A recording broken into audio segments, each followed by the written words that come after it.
Ассаламу алейкум, құрметті достар, қалдарыңыз қалай?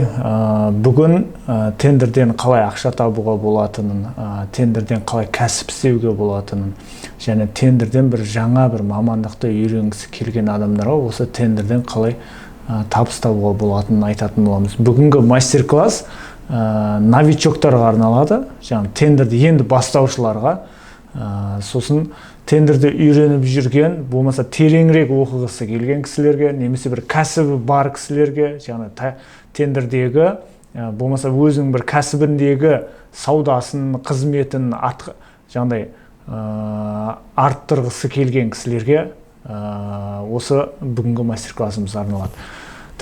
Кеттік бірінші экранға, енді экранға қараңыздар. Бірінші біз енді танысып өтейік.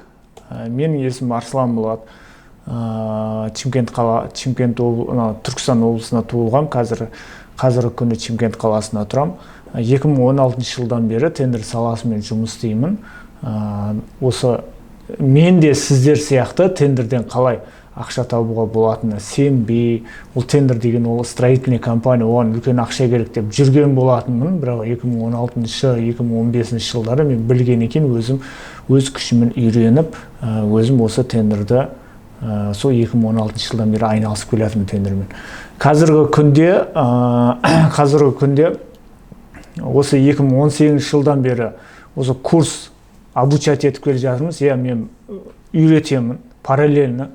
Өзіміз тендермен айналысамыз, және тағы да одан бөлек біз осы тендерді үйретеміз адамдарға.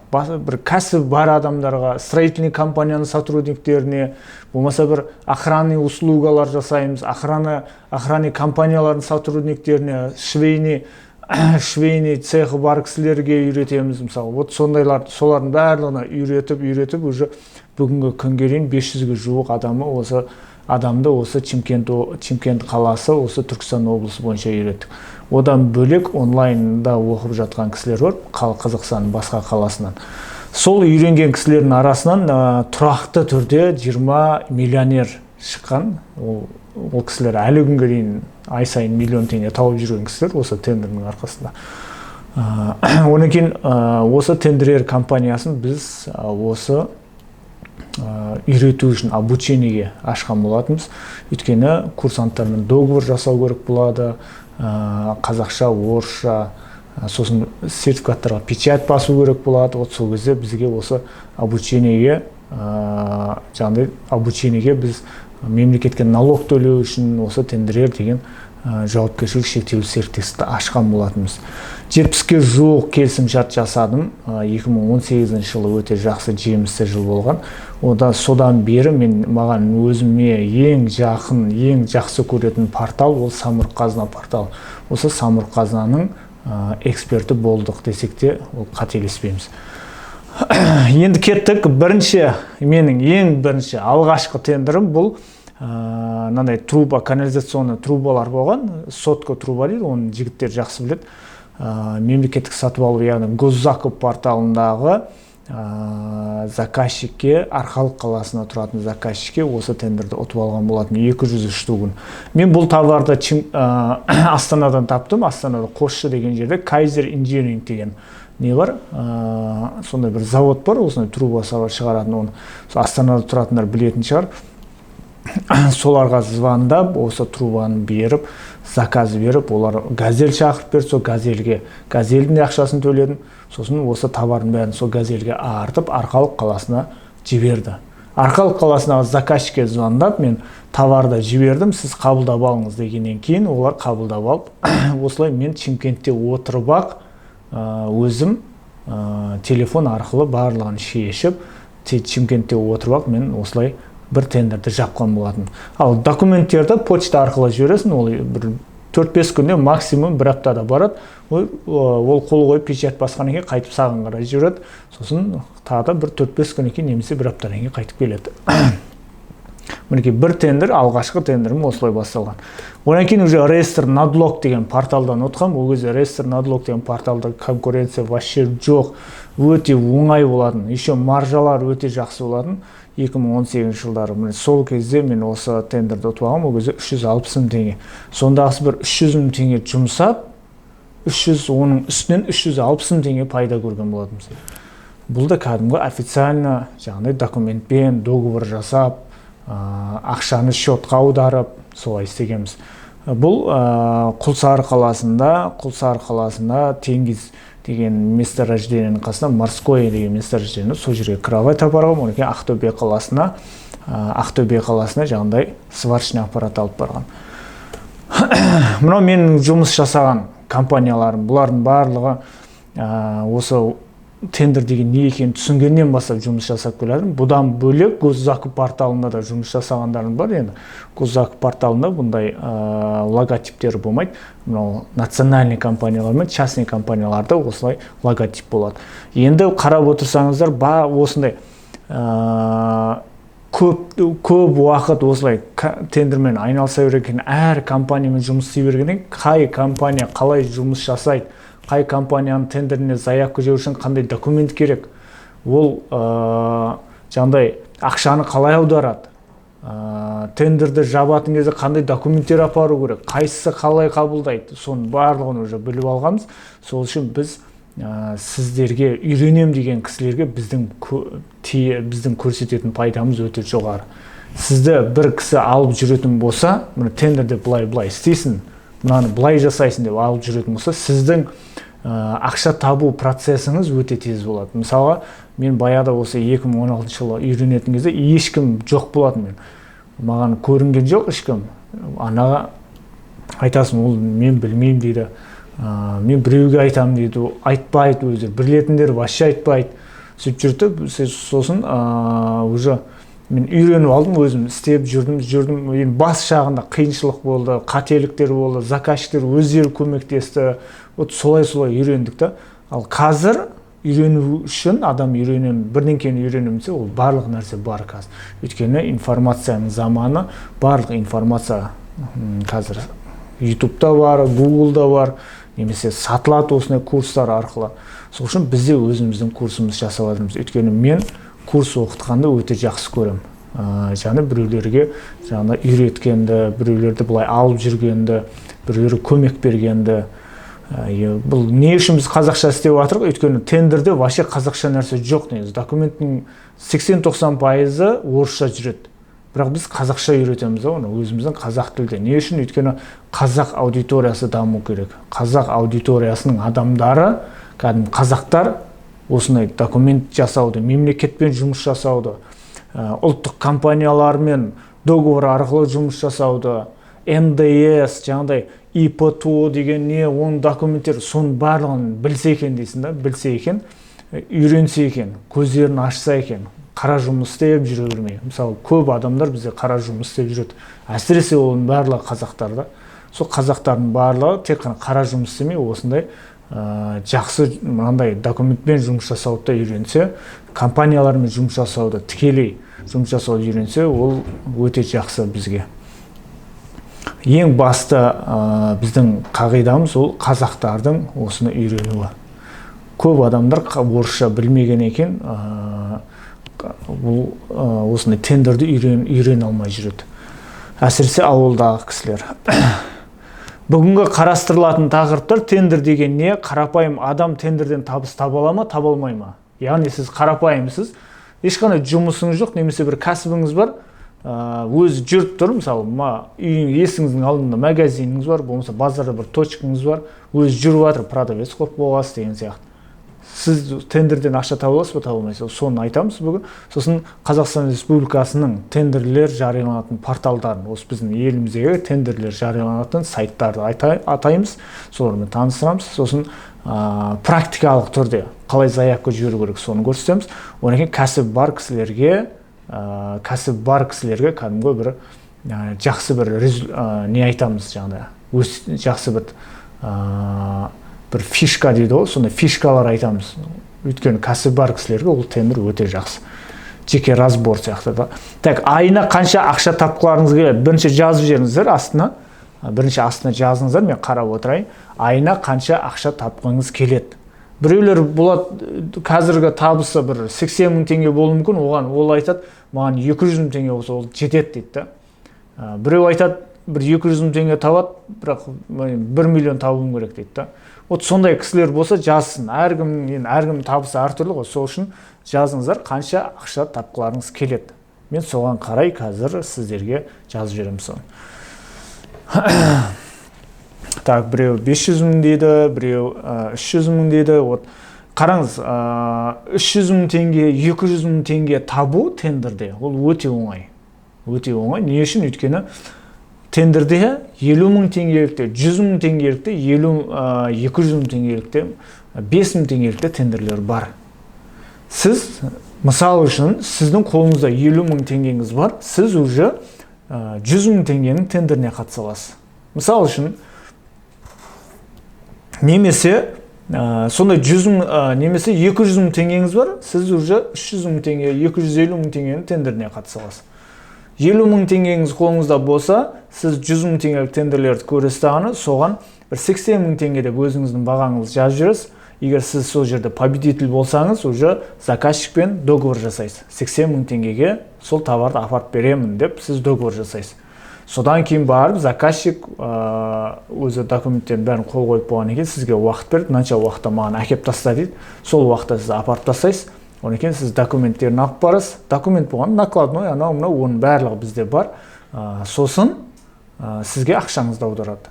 Мінекей дәл осылай да 80 мың теңгеңізді аударады. Уже сіз 50 мың теңгеңізді 80 мың қылып алдыңыз. Енді 80 мың теңгеңіз бар, енді сіз 150 мың теңгелік тендерлер, 200 мың теңгелік тендерлерді көресіз. Мінекей дәл осылай бір айда сіз бір 100 мың теңге, 200 мың теңгелік тендердің 10-ын ұтып алсаңыз, әрқайсысынан бір 20 мың теңге пайда болса, ол міндетті түрде 20 мың теңге пайда болады ол жерде. Өйткені майда сума, бір аз сумадағы тендерлерге ол өте жақсы пайда түседі. Мысалы үшін, мен өткенде біздің балдар 370 мың теңге бір строительный материал ұтып алды, бірақ оның себестоимости 190 мың теңге болған. 190 мың теңге. Сол сияқты да, мінекей осындай майда-майда тендерлерден өте жақсы пайда қалады. Әрқайсысынан сіз сондай 30 мың теңге, 50 мың теңге тапсаңыз, бір айда 10 тендер жапсаңыз, бір айда сіз уже бір 300 мың теңге, 400 мың теңге беймарал тауып аласыз. Бірінші айтайық, тендер деген не? Ешқашан естіп көрмеген кісілер бар. Жаңағыдай тендерде естіп көрген, бірақ әлі түсінбейтін кісілер бар. Ол не үшін керек деген сияқты. Так, қараңыздар, тендерді кімдер жариялайды, және ол тендер деген не вообще? Тендер деген, мысалы үшін кез келген мемлекеттік мекеме, ұлттық компаниялар, және частный компаниялар, акционерный общество деген сияқты частный компаниялар, инвесторлармен жұмыс жасайтын. Вот сондай компаниялар, одан кейін шетелден келген, бізде шетелден келіп бізге жұмыс істеп жатқан компаниялар, олар кімдер? Банктер, российский банк, шетелдің банктері, шетелдің компаниялар. Вот солар өздеріне керек товарды сатып алу үшін, олар міндетті түрде тендерге жариялайды. Оны міндет деп қойған заң бойынша. Оларға енді бір қиналып беріп отқан жоқ. Өзім сатып алсақ дұрыс болар, жоқ, олай емес. Оларға да плюс ол. Не үшін? Өйткені біріншіден тендерге жариялаған кезде конкуренция болады, олар бағасы төмен сатып алады, сол төмен бағада сатып алады. Екіншіден коррупцияны алдын алу үшін. Коррупция оларда болмайды. Сол үшін тендерге жариялайды. Былайша айтқанда, қазір мысалы үшін мен заказчик болсам, маған бір телефон керек болса, мен айтам, Серік деген балаға айтам, маған телефон керек, маған әкеп берші. Мен қанша тұратынын білмеймін өзім. Қандай телефон, iPhone керек десем, маған сол iPhone әкеп берші деймін. Қанша теңге? Мен 1 миллион теңге қолына ұстатып жүрем. Сөйтіп ол маған iPhone 11 Pro ма, 11 ма, бірдеңке әкеп береді. Сөйтіп тағаны мына 50 мың теңге сдача деп әкеп береді маған. Ал негізінде ол оны бір 600 мың теңгеге ма сатып алды, 500 мың теңгеге ма сатып алды. Сөйтіп қалған ақшасын өзінің қалтасына салды. Мен білмеймін ғой, бағасын білмеймін, қанша тұратынын. Ол қаншадан алғанын білмеймін, может ол заводтан алған шығар. Мен білмеймін. Сол үшін мен оған сенімді, жарайды, мен убыткіге ұшырап жатырмын да. Ал егер мен осыны тендерге жариялайтын болсам, бір сайтқа маған мынандай iPhone керек, бір штук iPhone керек, мен 1 миллион теңге беремін десем, сөйтіп ана жерде Серік қатысады, ипсы бар, ана жақта бір Айсұлу қатысады, Тоғысы бар, ана жақта бір Бауыржан қатысады, оның да ипсы бар. Үшеуі қатысады сол тендерге. Біреу айтады, Бауыржан айтады, мен бұны 800 мыңға әкеп беремін дейді. Сосын Серік айтады, мен бұны 600 мыңға әкеп беремін дейді. Сөйтіп ана Айсұлу ма кім, сол айтады, мен 588 мыңға әкеп беремін дейді. Ол өзі 500 мың теңге тұрса, ол айтады, маған 88 мың теңге жетеді үстінен дейді. Сөзсін маған ол тендерді ұтып алған екен, екеуміз договор жасаймыз. Содан кейін бар 588 мың теңге маған әкеп берді. Көрдіңіз бе, мен ақшамды үнемдеймін. Заказчиктерді дәл осылай жасайды. Дәл осылай жасау үшін, ақшаларын үнемдеу үшін тендер жариялайды. Мәселен, мемлекеттік мекеме ол не? Мектеп, аурухана, военный час, цондар кәдімгі, әкімшілік, университет, государственный, және ұлттық университет деген сияқты. Мұхтар Әуезов атындағы Қазақ ұлттық университет деген сияқты. Әл-Фараби атындағы Қазақ ұлттық университет деген сияқты. Сондай университеттер, соның барлығы мемлекеттік мекеме болып табылады. Солар өздеріне керек кез келген товар, яғни мынандай лампочка болсын, мышка болсын, компьютер болсын, мебель болсын, калькулятор болсын, барлық нәрсені тендерге жариялайды. Яғни маған мынандай мышка керек, 10 штук керек дейді. Бір штугына 2000 теңгеден беремін дейді, болмаса 5000 теңгеден беремін дейді. Сіз оны оптовиктерден сұрайсыз, базардан. Содан кейін барып бағасы 1000 теңгеден болса, сіз мына жаққа мен саған бұл мышканы 1800 теңгеден әкеп беремін дейсіз. Сөйтіп өзіңіздің заявкаңызды жібересіз. Сосын сіз сияқты тағы да басқа біреу жібереді. Ол мүмкін 2000 теңге деп жібереді. Ол мүмкін 1500 теңге деп жібереді. Сол сияқты кім ең төмен бағаны кім береді, сол победитель болып табылады. Ол жерде тендерде тек қана товар емес, работа да бар, услуга да бар. Услуга деген не? Услуга деген қызмет, яғни компьютерный программный обеспечение жасау. Мысалы үшін сондарда компьютермен жұмыс жасайды, и олардың бір компьютерлері, антивирустері срок өтіп кетеді, немесе бір бұзылып қалады, сол кезде обслуживание келіп жасап береді. Ол услуга, қызмет көрсетеді келіп. Пол жуу, мысалы үшін, мектептің полын жуу, мектепке охрана, больницаларға охрана, услуга да, охранный услуга, көрдіңіз бе? Пол жуу болса, клининговый услуга, садиктердің столовые, яғни питаниясы, ол да услуга. Услуга питания дейді. Солардың барлығы услуга. Одан кейін одан бөлек тағы да работа да бар. Работа деген ол жұмыс, строительный жұмыс, мектеп салу, жол салу, освещение қою деген сияқты неше түрлі жұмыстар бар. Сондай жұмыстар. Сол товарды, услуганы, работаны олардың барлығы тек қана тендерге жариялайды. Сіз сол тендерге өзіңіз заявка жіберіп қатысасыз, ұтып алсаңыз, апарып бересіз. Оның барлығы электронный түрде, ешқандай таныс-паныс көмектесе алмайды. Бар арасына көмектесетіндер де бар, және бір таныстар алып қоятындар да бар, ондайлар да бар. Бірақ сіз өзіңіз білімді болып тұрсаңыз, яғни бізден оқып алған, бір курстарды оқып алған, біліміңіз мықты болса, онда сіз олардан да алып қоя аласыз тендерді. Өйткені олар заңсыз істеп жатыр, а сіз заңды қылып істейсіз. Заң всегда сіздің жағыңызда болады. Сіз өзіңіз заңды қылып істесеңіз. Енді бұл мемлекеттік мекемелерден бөлек ұлттық компаниялар бар. Ұлттық компания деген кім? Олар национальный компания. Самұрық-қазына деген әл-ауқат қоры бар. Соның құрамына кіретін 430 компания бар. Ол қандай компания? Қазақстан темір жолы, Эйр Астана, Қазмұнайгаз, Қазтрансгаз, Қазтрансойл, мысалы үшін Эйр Астана, тағы не айттық? Қазпошта, Қазақтелеком, соның барлығы сіздер білетін, білмейтін сіздер естіп көрмегендер де көп әлі.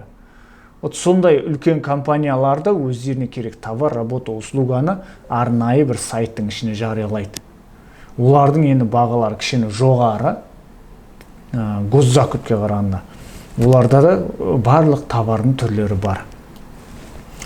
Тендер дегенді кішкене түсіндіргендей болдым, негізі түсінген болсаңыздар. Енді сұрақтарыңызды кейін қоясыздар. Баға ұсыныстары деген ашық конкурс, аукцион деген тендердің түрлері бар. Бұл тендердің түрлері, яғни заказчик өзіне бір товар керек болса, осыны қай тендердің түрімен сатып алайын деп ойланады. Мысалы үшін бұл жұмысшыларға арналған мышка керек болса, жұмысшыларға. Мысалы үшін жұмысшылар бір 5 жұмысшы болса, соға 5 мышка керек дейтін болса, бір 2000 теңгеліктен аласашы дейді. Оны баға ұсыныстары арқылы сатып алады. Не үшін? Өйткені качествосы керек емес, нормальный болса болды дейді. Баға ұсыныстары, запрос, ценовой предложение арқылы сатып алатын болса, значит, оған качество қажет емес. Не имеет значения качество. Ал егер ашық конкурс немесе аукцион арқылы сатып алатын болса, онда 5000 теңге деп қояды бағасы. Не үшін? Өйткені бұл товар жұмысшыларға емес, бұл товар бастықтарға керек та. Бастықтарға, немесе бір программисттерге, айтишниктерге көп жұмыс жасайтын, сол кезде качественный мышка керек болса, онда ашық конкурсқа немесе аукционға жібереді. Түсінікті ғой? Бұл ашық конкурс пен аукционда көбінесе жұмыстар болады, услугалар болады, және товарлар да болады, бірақ үлкен суммадағы товарлар да болады. 11 миллионнан жоғары болса, товар, мысалы үшін мынандай мышка сатып алып жатыр, 11 миллион болса, 11 миллионнан көп болса суммасы, онда ол міндетті түрде ашық конкурсқа немесе аукционға жібереді. Ол качество, оған қарамайды. Барлығы электронды түрде болады. Қазір тендерге қатысу үшін, баяғыда тендерге қатысу үшін бір документтер жинап, налоговыйға бар, қарыз емес деген справка, анаяққа бар, қарыз емес деген справка, сондай алып жүретін. Қазір сіз порталға регистрация жасаған екен, өзі портал сіздің қандай документіңіз бар, өзі бәрі біліп отырады уже. Электронды да уже, электронный. Ешқандай құжат керек емес. Даже сіз регистрация жасасаңыз болды. Просто заявка жіберуге, бір-екі нәрсені толтырасыз, болды. Қалған бәрін документті өзі жасайтын, сайттың өзі документ шығарады өзі. Товарды ұтып алған екен, мысалы үшін тендерді ұтып алған екен, товарды апаратын кезде тек қана бір ғана, екі ғана документ алып барасыз. Қалған барлығы электронный кетеді. Электронный.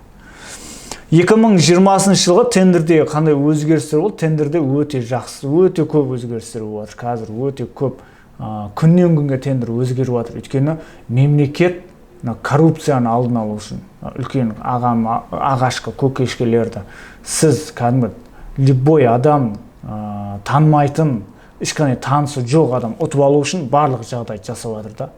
Порталдың ішіне өте көптеген өзгерістер енгізіп отыр.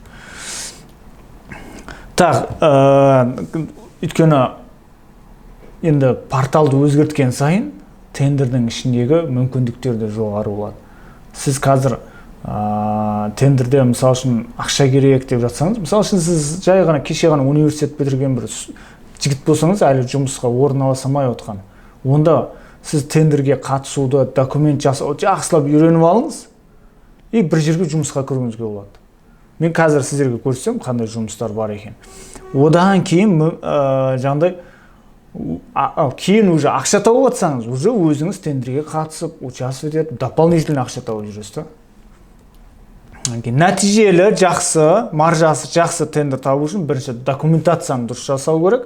Одан кейін барып, ең төмен бағада, товарды ең төмен кім табады, сода өте жақсы пайда болады.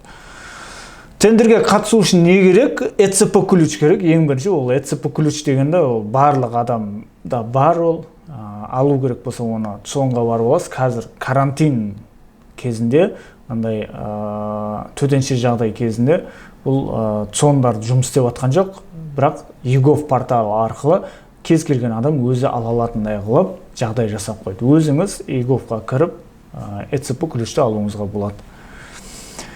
Мынау мемлекеттік сатып алу порталы goszakup.gov.kz, бұны жазып алыңыздар, осыны ішінен осы сайтты теріп, ішіндегі қандай тендерлер бар екен ашып көре аласыз. Мен де қазір көрсетемін сіздерге.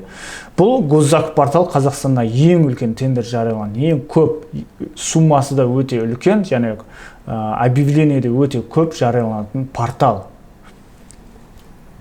Мына Самұрық-Қазына бұл екінші орында тұрады. Суммасы да өте екінші орын, суммасы жағынан екінші орын, және объявление жағынан да екінші орын. Одан кейін бұлардың бағасы өте жақсы, маржасы өте жақсы, және жұмыс істеуде өте бір ерекше, чем Goszakup-қа қарағанда. zakup.sk.kz бұның да осы сайтқа кіріп бұның да ішіндегі тендерлерін көре берсеңіз болады. Мынау реестр надлог деген бұл жерде частный компаниялар, частный, яғни сіздің бір компанияңыз бар, инвестормен жұмыс жасайсыз, сізді тендер осы жерге объявлять етесіз. Үлкен бір завод салып қойғасыз. Сондай заводтар, сондай частный компаниялар осы жерге тендерлерін объявлять етеді. Ол қандай заводтар? Реестр надлог деген сөз нетропользовательдер дейді. Яғни жердің астынан көмір, алтын, мұнай өндіретіндер, үшін жердің астынан өндіретіндердің барлығы, қазба байлық шығаратындардың барлығы осының ішінде. Так, мынау госзакуп порталының ең бастапқы, ең бірінші страницасы. Мына жерде қарап отырсаңыздар, қазір утвержденный пункт плана дейді. 4 триллион 598 миллиард 655 миллион 658 мың 885 теңге. Бұл 2020 жылға бөлінген сума. 2020 жылға бөлінген сума. Бұл көбейіп отырады. Жылдың басына осылай бөлінген, кейін уже көбейеді. Не үшін? Өйткені аяқ астынан бірдеңке болып қалады. Мысалы үшін аяқ астынан коронавирус шығып кетті. Оған мемлекеттен ақша бөлінеді. Түсіндіңіз бе? Ол да көбейіп жатыр да қазір. Қаншама маскаға бөлініп жатыр ақша.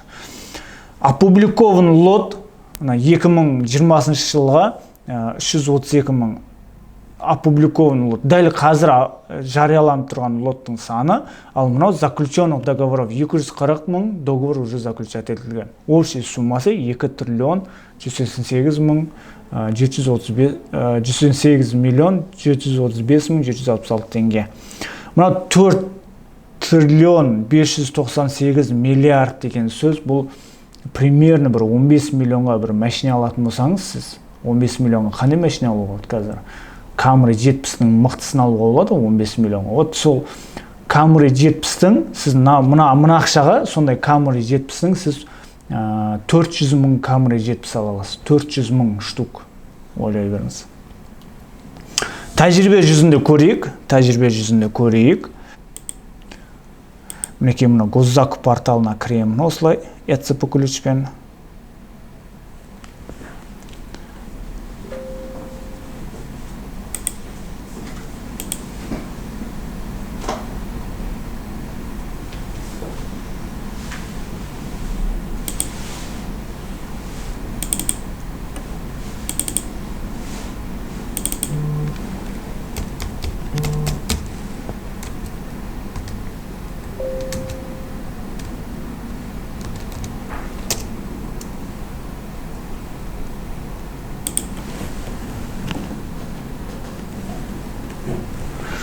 Так, міне кірдім. Но личный кабинет бізде.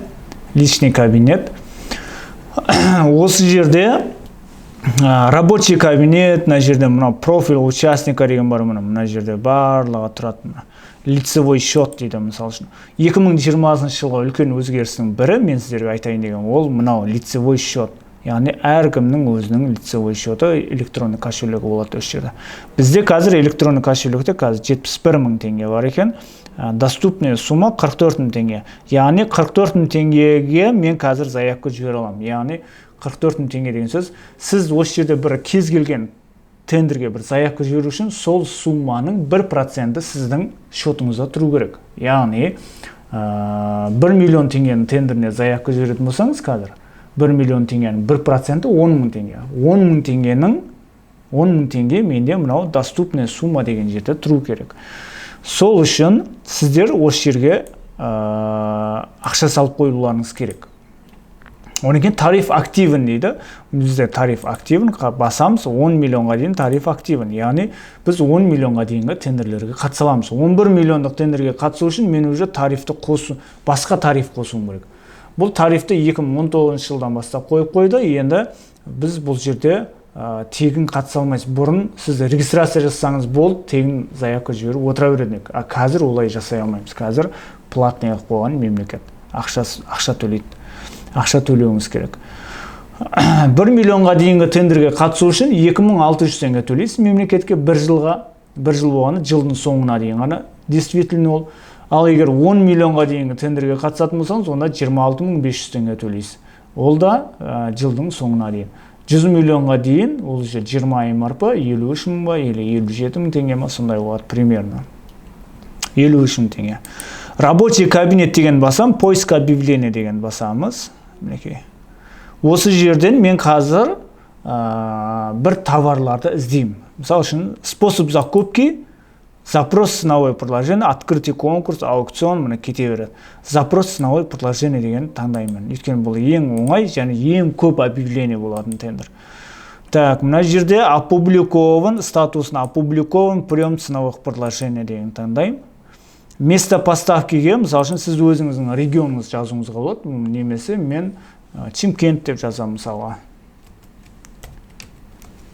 Шым деген кезде өзі шығады мінекей.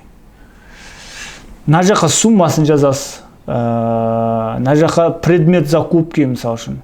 Мына жаққа атын жазуға болады. Неге қатысасыз? Мысалы үшін брюс дейді, авто дейді, ботинки дейді мысалы үшін. Ал еш нәрсе жазбасаңыз, ценовой предложение Чимкент бойынша тендерлер шығады. Найти деймін.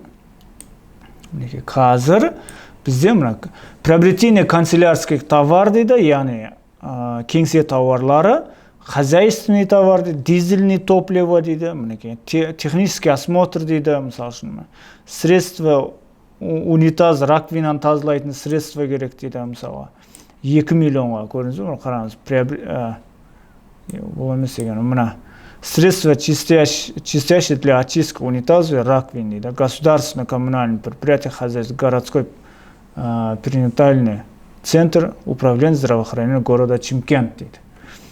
Одан кейін закуп принтеров дейді, согласно технический спецификациям 166 мың, 1 миллион 300, 7 миллион услуга, обязательное страхование дейді, казгеодезия дейді, 2 миллион 30 мың теңгелік тендер бар мінекей, технический осмотр дейді, 30 мың теңге.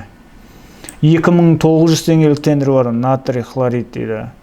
65 мың теңге автозапчасти для багема дейді. Мінекей, өте көп тендерлер бар осындай. Қазір кез келген бір тендерге кірейін. Спортивный товар дейді, міне спортивный товар 200 мың. Шымкентская городская детская юношеская спортивная школа номер 13 дейді. Спортивный товар кірейік. 4 күн қалған бітуіне 4 күн қалған. Количество поданных заявок 0 дейді. Әлі ешкім заявка жібермеген. Енді біз жібереміз бұған. Лоты деген кіремін. Лот деген не? Лот деген ол осы жерде спортивный товар деп тұрғым, мысалы үшін футбольный мяч, берцы, мысалы үшін перчатка десе, мысалы үшін боксерская перчатка десе, значит оның барлығы спортивный товар. Сол лот деген соның әр қайсысы лот болып есептеледі. Мысалы үшін футбольный мяч болса, уже бір лотта ол. Өзі отдельный бір лот. Бізде мына жерде куртка дейді, форма мини-футбольная дейді. Форма мини-футболная 8900-дан берген 24 штук. Енді бұл қандай форма, қандай мини-куртка бұл, оны білу үшін мына жерде документация деген бар. Соны басамыз. Астына түсеміз. Технический спецификация деген бар. Техникалық сипаттама. Осы товардың, куртканың техникалық сипаттамасы. Перейти басамыз. Документ деген жерде мына техспец деп тұр. Вот соны скачать етіп ашамыз.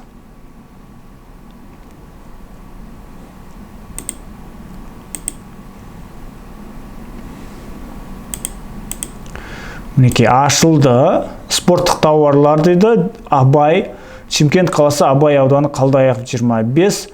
Ақпан айында әкелу керек дейді. Февральда әкелу керек дейді. Бұны уже уақыт өтіп кеткен. Енді сіз осыны ұтып екен 15 күннен кейін алып барасыз. Форма шағын футбол дейді. 100% жоғары сапалы матадан жасалу керек. Жақсы демалатын және ылғал өткізгіштігі бар жұмсақ жеңіл материал. Қажет болса мата жақсы созылу керек.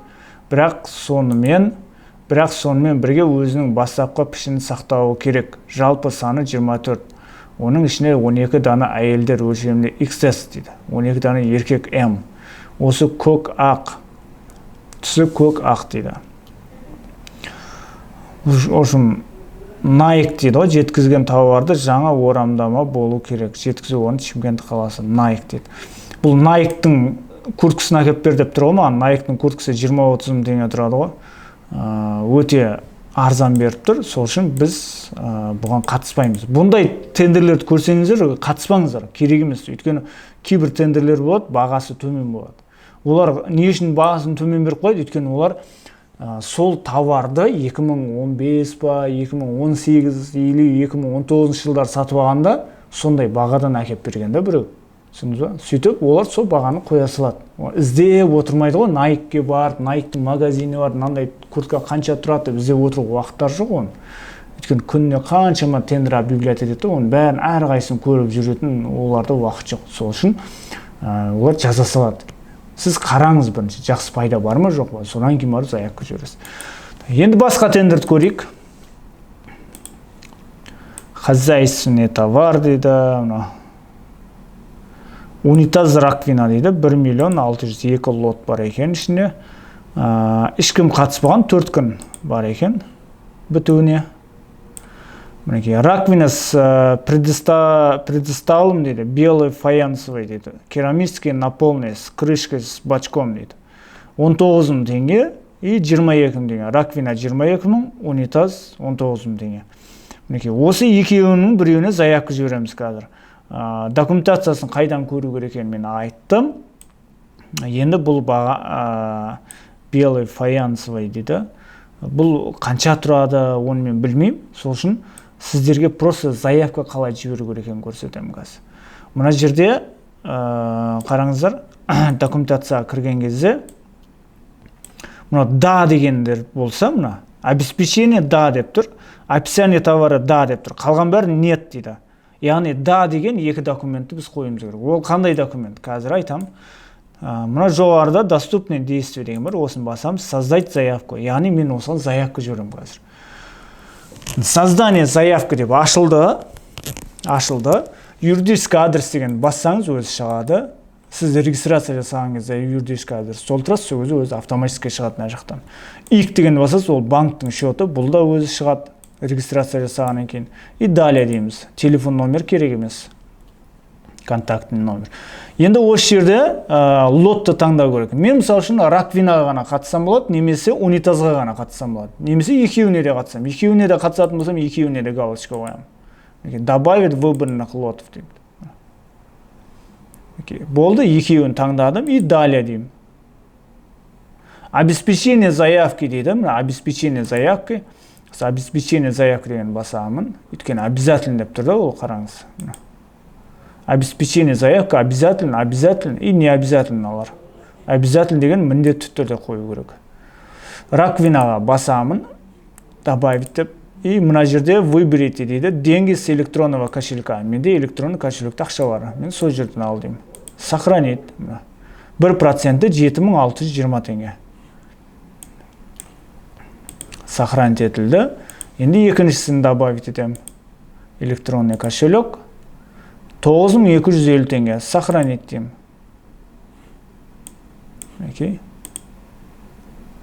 И мына екеуі де толды уже. Енді вернуться заявку. Мынау жасыл болды. Енді описание товара, оны да жасыл қыламыз.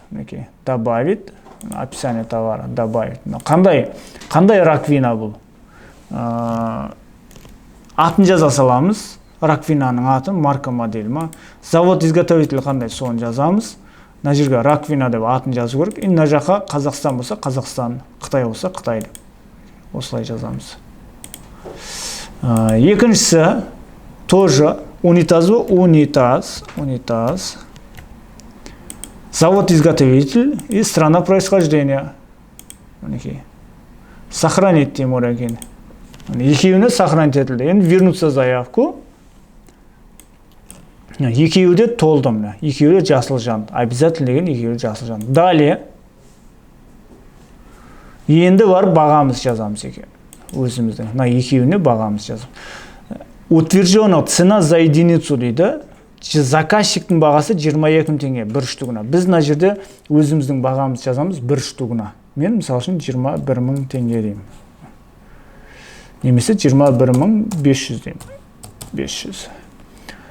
Так, 48 штук 19.271 теңге дейді. Унитаз 19.271. 19.200 дейді. 19.200. И далее деймін. отсутствует подпись дейді. Мына номер жазған екен, мына жаққа өзі общий сумманы шығарады. Енді біз подписать етеміз, номер бағаны жазған екен. И мына жерден ECP ключпен подписать етеміз. 1, 2, 3. ECP ключтің паролі. Сіздерде ECP ключ алған екен, өзінің паролі болады. Ол обычный 1, 2, 3, 4, 5, 6, үлкен Z, кішкентай Z деген сияқты. Далее деймін. Мінекей. И подать заявку деген басам болды. Вы согласны с указанной суммой ценовой предложения на лот? Да дейміз. Мінекей, дәл қазір мен заявкам кетті. Статус заявки подано дейді. Подано. Мен уже заявка жібердім. Дәл қазір сіздердің көздеріңізше бір тендерге мен уже заявка жібердім. Сіздерде дәл осылай заявка жіберуді көрсеңіздер болады. Өздеріңіз заявка істесеңіздер болады. Ол үшін бірінші ИП толарыңыз болу керек, оны регистрация жасап, тарифтерін қосуыңыз керек. Оның барлығын мен сіздерге өзіміздің курсымызда үйретемін. Ол курс қанша тұрады, қалай қатысу керек, қалай үйренеміз, оның барлығы еш нәрсе. Ол қиын емес. Қазір карантин уақытында үйде жатырсыз, үйде жатқан уақытта осы уақытты жақсылап пайдаланып үйреніп алуға болады. Сол үшін ары қарай кеттік, жалғастырамыз. Сабақты жалғастырамыз. Так, енді товарды Қытайдан алып келсек қалай? Қытайда өте төмен бағалар. Өте төмен. Өйткені білесіздер, қазір уже Қытай ашылды, граница уже товарға ол проблема емес, өте береді товар деген. Самое главное, Алматыға кірмейді, бірақ басқа қаладан бір жерден өзіңіз алып кете аласыз басқа қалаға. Заказ беруге болады. Уже Қытайдағылар уже біраз уақыт болды, заказ ала алмай жатыр, саудалар болмай жатыр, уже қазір скидкамен жібергісі келіп жатыр уже. Тезірек өздері жалынып жатыр қазір бізге ше, нан алшы, бізде скидка болып жатыр деген сияқты. Мінекей, дәл солай сіздерде қазір заявканы осы Қытайдан үйренуге болады, Қытайдан әкелуге болады товар. Проблема емес ол. Сіздердің бүгінгі мастер-класстан білгендеріңіз ол кішкентай ғана мынау, кішкентай ғана білім ол. Негізі тендер саласы өте үлкен. Новичок болсаңыз, сіз жайлап бастаңыз. Сразу еш нәрсе болмайды, сразу миллион таба алмайсыз. Ешкім айтпай қойсын, сразу миллион таба аласың. Сразу миллион табу үшін сізге бір 2-3 ай уақыт керек. Болады, қолыңызда бір 1 миллион теңге, 2 миллион теңге оборотыңыз ақша болса, бір үлкен бір кәсіпкер болсаңыз, запаста товарларыңыз болса, сол товарларды тендерге жіберу керек болса, онда беймарал 1 айдың ішінде, 2 айдың ішінде миллион табуға болады, беймарал табуға болады. Немесе жаңағыда қолыңызда ақша болса, беймарал табуға болады. Өйткені мен оны өзімнің практикамнан айтып отырмын, өзім білемін оны. Білгеннен кейін сіздерге соны ескертіп отырмын. Ал егер қарапайым адамдар көп ақшасы жоқ, оларда 100 мың, 200 мың теңгелік тендерлерге қатысып істеуге болады. Зато сіз өте үлкен білім аласыз. Официальный жұмыс жасайсыз. Біріншіден мемлекетпен сіз договор жасайсыз. Мемлекет сізді лақтырмайды ол. Ұлттық компаниялармен, Эйр Астанамен договор жасайсыз. Ол да сізді лақтырмайды, мысалға. Сондай үлкен компаниялармен жұмыс жасайды, документпен қол жұмыс жасауды үйренесіз. Бізге көп мебельшіктер нелер келеді, ИП, счет деген нәрсені білмейді. Мысалы үшін кейбір организациялар базарға, болмаса цехтарға барады, маған мебель жасап берші дейді. Мебель жасап берші, мен ақшасын сен ИП-ның счетына аударамын дейді. Сөйтіп ойбай, ондай болмайды, маған наличка төле дейді. Көрдің, бір клиенттен айырылды ол. Ол может мынандай столдың бір 1000 заказ берейін деп отқан шығар ол. Анау ИП-сы жоқ болған үшін, счеты жоқ болған үшін, ол айтады, наличка төлемеймін дейді, банктен сенің счетыңа аударам дейді. Счет деген ол да ИП-ның счеты дейді. Ода жоқ ондай ИП деген нәрсені білмейді ол. Бірақ мебельшік, сен кімсің, кәсіпкермін дейді. Ана Инстаграмда ана жеріне жазып қойды, мен кәсіпкермін деп. Бірақ ИП-сы жоқ та, счеты жоқ, отчет деген нәрсені білмейді. Соның барлығын осы курстан біліп аласыздар. Кімдерге керек тендерді? Кәсіпкерлерге оңай. Кәсіпкер болғанда да бір андай кәсіпкер емес, жаңағыдай компьютерді білетін, современный кәсіпкерлер, соларға оңай ол. Жастау болса. Қосымша табыс іздергендерге ол қиындау, өйткені өзі жұмысы жасап жүрген екен, өзін бір жұмыс жасап жүрген екен, бұны қосымша ретінде алған екен, бұдан сәл қиын емес, сәл результат сәл төмендеу болады. Тендерден жақсы результат шығу үшін ол 100% сіз кіруіңіз керек. Сол кезде конкретный результат болады. Азынан кешке дейін отыруыңыз керек, кірісуіңіз керек жұмысты. Кәдімгідей ютубтағы сериал, телевизордегі сериал, бәрін жинастырып тастап, балдармен жаңағы PlayStationға бар ойнау, өсегі айту деген нәрсенің бәрін жинастырып тастап, кәдімгі 100% кірісу керек. Сосын жұмыс іздеушілерге 50-50. Жұмыс іздеуші деген ешқандай нәрсесі жоқ, жұмыс іздеп жүр, айтайын. Любой бір жұмыс болса болды, мойка бола ма, басқа бола ма, официант бола ма, сөйтіп жүргендер болса, оларға жақсы. 50-50. Или осы тендерді үйреніп алады да, конкретно бір жерге жұмысқа кіріп алады. Жаңағыдай закупщик болып жұмысқа кіріп алады, немесе бұны тастайды да басқа жұмыс іздейді. Қазір мен сіздерге HeadHunter деген нені көрсетейін.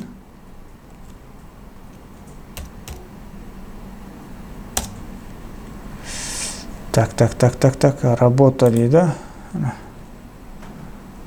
22 000 вакансия бар екен қазір.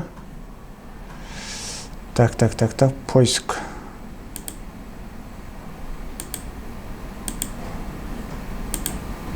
Закупщик или тендерщик дейік. Закуп.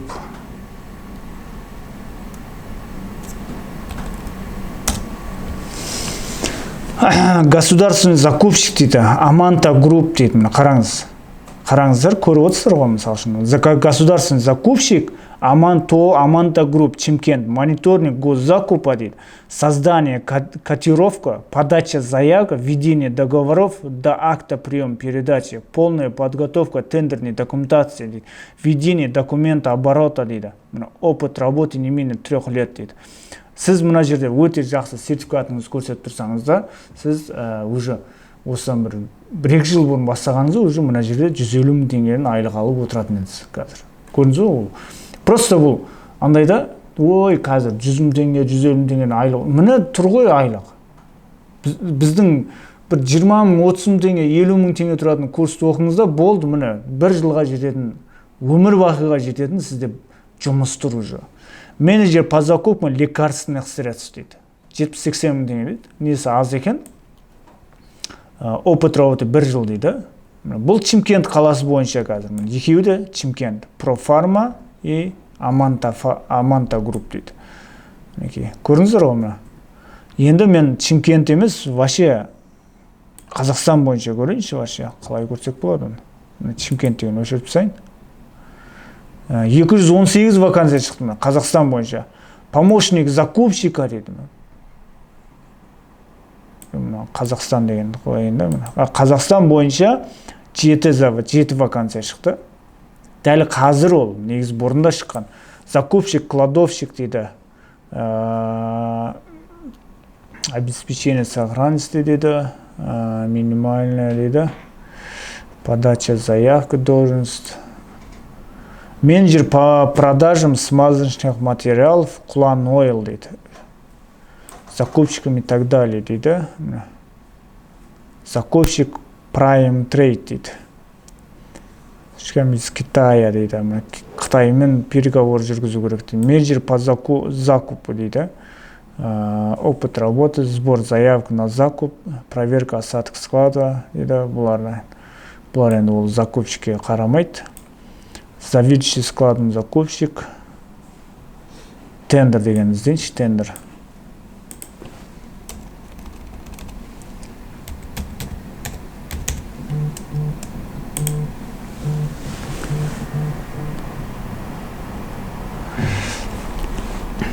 Тендер дегеннен Қазақстаннан вообще жоқ па? Бар екен ғой. Специалист по государственным закупкам и тендерам дейді. Мына, пожалуйста. 240 000 теңге.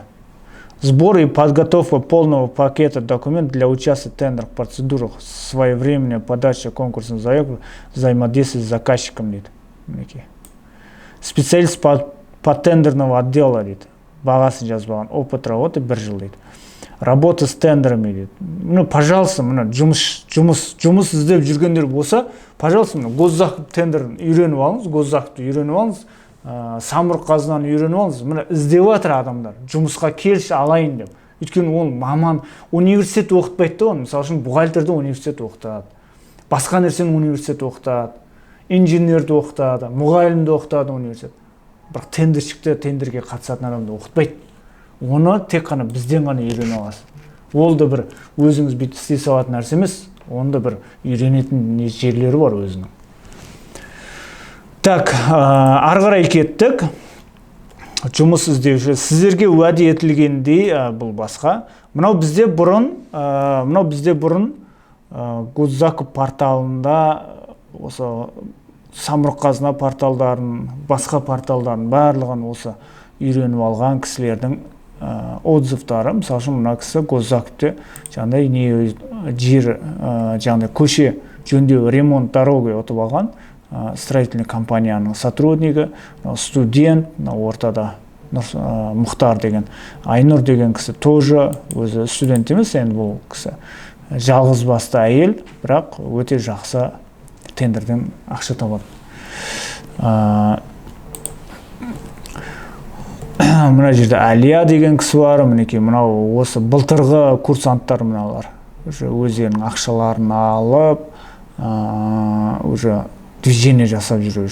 Онлайн оқыған кісілер бар осы жерде, мінекей. Так.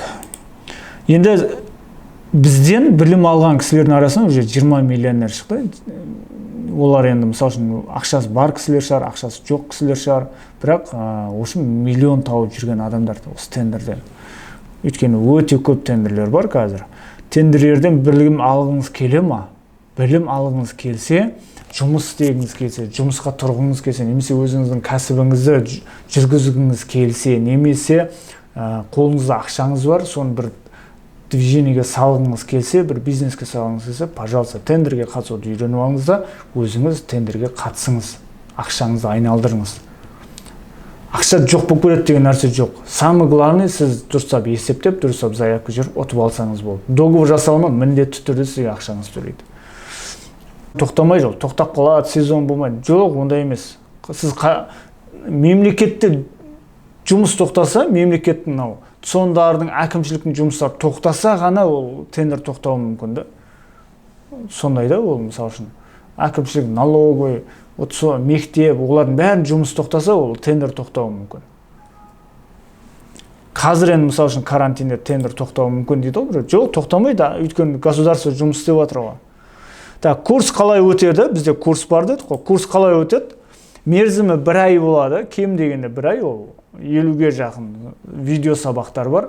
Одан бөлек біз сіздерге чат арқылы көмектесіп отырамыз. Біздің қыздар бар, балдар бар, көмектесіп отырады. Мен өзім де көмектесем. Дәл қазір карантиннің уақытында аптасына 1 рет прямой эфирге YouTube-қа шығып отырамыз.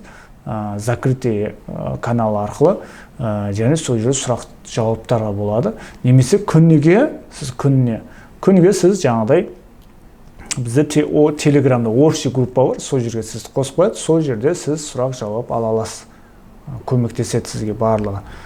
Бүкіл документтерді береміз, мысалы үшін. Курстың нәтижесіне 100% кепілдік, егер барлық нәрсені орындасаңыз. Егер соның барлығын орындап, мұны былай істесін, мұнан былай істесін, сол кезде сен жаңағыдай тендерді ұтып алғаннан кейін былай апарасың, сол кезде саған ақшаны аударады деген сияқты. Соны нәрселерді істесеңіз, сізде ол 100% кеп гарантия ол. Курсқа не кіреді? Курсқа біздің курстың түрлері бастаушыларға арналған, яғни енді бастайын деп жатқан новичоктарға арналған курс бар, ол старт онлайн деп аталады. Онлайн курс ол бұл жаққа келмейді, ол онлайн болады. Сіз кез келген Қазақстанның кез келген жеріне ауылда отырсаңыз, оны үйрене аласыз. Бұл бастаушыларға арналған. Кез келген студент, жаңағыдай үкімет, сондайлар осыдан бастауға болады. Ол арзан әрі новичоктарға осы жақсы. Стандарт онлайн және офлайн деген бар. Стандарт онлайн оқуға болады, және офлайн оқуға болады. Бұл стандарт деген кәдімгі Госзакуп, Самұрық-қазына, реестр-налог порталдарын 3 порталды үйрететін курс. Старт деген ол тек қана Госзакупты үйретеді. Госзакупты ценовой предложение, жаңа мен сіздерге көрсеткен, соны ғана үйретеді. Одан кейін Самұрық-қазына порталы СК онлайн деген курс бар. Ол Самұрық-қазынаны терең оқисыз ол жерде. Самұрық-қазына деген маржасы өте жақсы, мен өзімнің жақсы көретін порталым, сол үшін Самұрық-қазынаның жаңағыдай терең оқытатын курс бұл. ПКОдан қалай өту керек, қай компаниялардың тендеріне қатысқан дұрыс, қайсына қатыспаған дұрыс, қайсы ақшаны созады, қайсы көп документ сұрайды деген сияқты ғой. Солардың бәрін айтамыз. Әр компанияға бөлек-бөлек документ жасауды үйренеміз. Бүкіл документтерді береміз ол жерде, образецтерін. Өте көп документ бар ол жерде. Одан кейін бәрі қосылған премиум деген курс бар. Ол премиум курс нағыз осы кәсіпкерлерге арналған, кәсіп бар кісілерге арналған. Мысалы үшін сіздің базарда точкаңыз бар, сантехника сатасыз, немесе строительный материал сатасыз. Сауда жасауыз, қолыңыз тимейсіз тендерге қатысуға ше. Сіз біздің осы курсқа қатысыңыз, өзіңіз тендерді үйренесіз, әрі біз сізге осы сіздің кәсібіңіз бойынша 1-2 тендер ұтып береміз. Бұл курстың ұзақтығы бір 4 айға созылады, бірақ 4 айдың ішінде сіз өзіңіздің ақшаңызды 2 есеге шығарып аласыз. Біз ол үшін бұл курстың өзінің слоганы дейді, слоганы бар, мақсатқа жеткізу курсы. Сіздің мақсатыңызға жеткіземіз біз. Так, старт онлайнға ИП-ТО ашу, қалай ашу керек, оны қалай документтерін жасау керек. Мына ИП-ТО ашуды үйреніп аласыз да осы сабақтан. Сосын өзіңізге жұрттарға ИП-ТО ашып бере бересіз. Мемлекеттік сатып алу порталына қалай заявка жіберу керек, қалай тіркелу керек, соның барлығы болады. Порталдармен жұмыс жасау, тендерді қалай жабу керек, esfo.gov арқылы счет фактура қалай жібереміз, alibaba.com-нан қалай товар іздейміз деген сияқты. Сосын барлық документтің үлгісі беріледі, сосын 6 айға дейін сіздерге қолдау көрсетеміз. Курс бітіргеннен кейін до свидания емес, кәдімгі 6 айға дейін қолдау. Стандарт онлайн, офлайн дегенде тура осындай, бірақ ол жерде 3 портал бойынша сабақ болады. 3 портал бойынша. Әр порталда одан кейін 1 жылға дейін қолдау көрсетіледі. Самұрық-қазына СК онлайнда тоже самұрық-қазына терең оқытылады, қалай заявка жіберу керек, порталмен қалай жұмыс жасау, ПКО-дан қалай өту керек екенін үйретеміз. ПКО деген нәрсе бар бұларда. Сосын реестр надлогта да тоже тереңірек қалай заявка жіберу керек, соның барлығы осының ішінде бар. Барлық пакеттер қосылған бізде премиум курсы бар, ол жерде 12 ай тегін қолдау, сосын СК самұрық-қазына ПКО-дан өзіміз өткізіп береміз. Самұрық-қазынаның ПКО-сын өткізудің өзі 200 мың теңге тұрады негіз. Кейбір сіз бір кісілерге интернеттен ПКО-дан өту деп теріңізді, қаншадан өткізіп бересіңдер деп звондап сұраңыз, сізге кем дегенде 200 мың теңге сұрайды. Услугасына. Өйткені оңай емес, бір ай уақыт кетеді, 2 апта, 3 апта уақыт кетеді. Документация өте көп. Вот содан біз өзіміз өткізіп береміз сіздің ИП-іңізді немесе ТО-ыңызды. Қытайдан товар әкелуге көмектесеміз, және қалай әкелу керек екенін үйретеміз. ST-KZ алудың жолдарын айтамыз сізге. Сосын басқа порталдардың тендеріне қатысуды үйренесіз, қағаз бумажный тендерлерге. Сіздің кәсібіңіз бойынша товар іздейміз, жаңағыдай тендер іздеп, соны ұтып береміз сіздерге, сіздің ИП-іңіз арқылы. Сосын барлық құжаттардың үлгісі және оны қалай толтыру керек екенін айтамыз. Бағасы қанша тұрады? Бағасы стандарт онлайн 16 мың теңге, старт онлайн. Ал стандарт онлайн, офлайн ол 85 мың теңге, онлайн негіз арзандау тұрады. Ал самұрық-қазына 60 мың теңге, бәрі қосылған премиум деген ол 730 мың теңге. Өйткені ол мақсатқа жеткізу курсы. Курс деп атауға болмайды негіз. Ол мақсатқа жеткізетін кәдімгі бір жеке қолдау да, былайша айтқанда. Так, басталуы толық ақпаратты менеджерлерден алыс, астына сілтеме болады. Сол сілтемеге өтесізден қыздарға жазсаңыз, қашан басталады, қашаннан бастап жазылу керек десеңіз, сол қыздарға хабарласасыздағы, сразу сізге числосын айтады. Содан кейін барып жазыла бересіз, числосын біліп аласыз олардан. Өйткені бізде постоянно өзгеріп отырады, әртүрлі уақыттарда өзгеріп отырады. Так, вебинарға келген кісілерге сіздерге көп-көп рахмет. Сіздерге үшін бір арнайы жеңілдігіміз бар. Оны осы вебинарға қарап, вебинарды көріп отқан кісілерге ол міндетті түрде жеңілдік жасалады. Жеңілдік еліміздегі карантинге байланысты қазір енді жұмыссыз отыр біреулер, жаңағыдай көмекке зәру отыр. Сол үшін тек бүгін ғана 10 мың теңге беріп жазылған кісілерге жеке жеңілдік болады. Жеке жеңілдік. Ол деген сөз, мысалы үшін қазір көрсетем сіздерге. Так. Мінекей.